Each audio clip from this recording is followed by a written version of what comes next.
നിന്റെ ഏറ്റവും വലിയ പ്രതിസന്ധിയെ ദൈവസന്നിധിയിലേക്ക് നീ ഉയർത്തിക്കാട്ടുക. എന്നിട്ടെന്താ? ഏതു വലിയ രോഗമാകട്ടെ, ഏതു വലിയ പ്രതിസന്ധികളാകട്ടെ, ഏത് വേദനിപ്പിക്കുന്ന വ്യക്തികളാകട്ടെ, സാഹചര്യങ്ങളാവട്ടെ, അതിനെ ഉയർത്തി ദൈവസന്നിധിയിലേക്ക് കരങ്ങൾ ഉയർത്തി പ്രാർത്ഥിപ്പാൻ തക്കവണ്ണം യാചിപ്പീൻ, നിങ്ങൾക്ക് അന്വേഷിപ്പീൻ, കണ്ടെത്തും, മുട്ടുവിൻ, തുറക്കപ്പെടുക തന്നെ ചെയ്യും.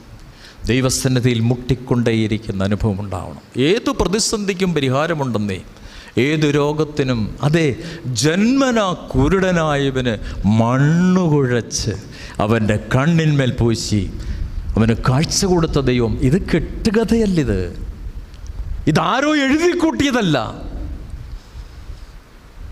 ഇതാരോ കണ്ട സിനിമയല്ലിത്. വിശ്വസിച്ചാൽ, വിശ്വാസപൂർവം ദൈവം